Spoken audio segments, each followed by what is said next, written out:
Half a Day by Naguib Mahfouz. I walked alongside my father, clutching his right hand. All my clothes were new, the black shoes, the green school uniform, and the red cap.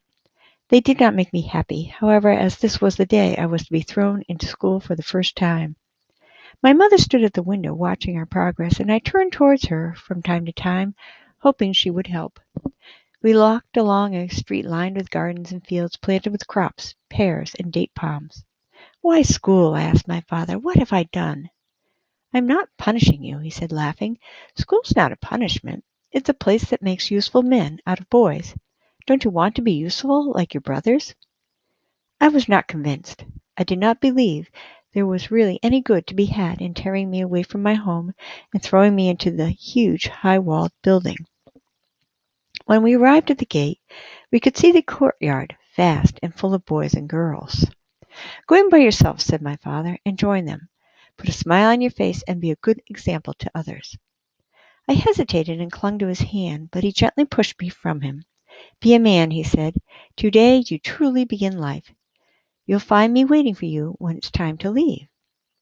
I took a few steps. Then the faces of the boys and girls came into view. I did not know a single one of them, and none of them knew me. I felt I was a stranger who had lost his way. But then some boys began to glance at me in curiosity, and one of them came over and asked, "Who brought you?" "My father," I whispered. "My father's dead," he said simply. I did not know what to say. The gate was now closed. Some of the children burst into tears. The bell rang. A lady came along, followed by a group of men. The men began sorting us into ranks.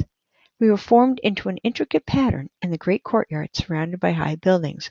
From each floor we were overlooked by a long balcony roofed in wood. "This is your new home," said the woman. "There are mothers and fathers here, too. Everything that is enjoyable and beneficial is here. So dry your tears and face life joyfully." Well, it seemed that my misgivings had had no basis. From the first moments I made many friends and fell in love with many girls. I had never imagined school would have this rich variety of experiences. We played all sorts of games. In the music room we sang our first songs. We also had our first introduction to language. We saw a globe of the earth which revolved and showed the various continents and countries. We started learning numbers, and we were told the story of the creator of the universe. We ate delicious food, took a little nap, and woke up to go on with friendship, with love, playing, and learning. Our path, however, was not totally sweet and unclouded. We had to be observant and patient. It was not all a matter of playing and fooling around. Rivalries could bring out pain and hatred or give rise to fighting. And while the lady would sometimes smile, she would often yell and scold. Even more frequently, she would resort to physical punishment. In addition, the time for changing one's mind was over and gone, and there was no question of ever returning to the paradise of home. Nothing lay ahead of us but exertion, struggle, and perseverance. Those who were able took advantage of the opportunities for success and happiness that presented themselves. The bell rang, announcing the passing of the day and the end of work. The children rushed towards the gate, which was opened again. I said goodbye to friends and sweethearts and passed through the gate. I looked around, but found no trace of my father who had promised to be there. I stepped aside to wait. When I had waited for a long time in vain, I decided to return home on my own. I walked a few steps, then came to a startled halt. Good Lord!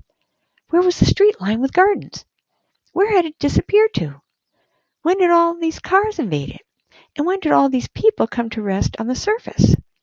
How did these hills of rubbish find their way to cover the sides? And where were the fields that bordered it? High buildings had taken over, the street was full of children, and disturbing noises shook the air. Here and there stood conjurers showing off their tricks or making snakes appear and disappear from baskets. Then there was a band announcing the opening of a circus, with clowns and weightlifters walking in front. Good Lord!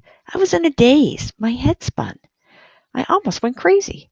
How could all of this have happened in half a day, between morning and sunset? I would find the answer at home with my father. But where was my home? I hurried towards the crossroads because I remembered that I had to cross the street to reach our house, but the stream of cars would not let up. Extremely irritated, I wondered when I would be able to cross. I stood there a long time, until the young boy employed at the ironing shop on the corner came up to me. He stretched out his hand and said, "Grandpa, let me take you across."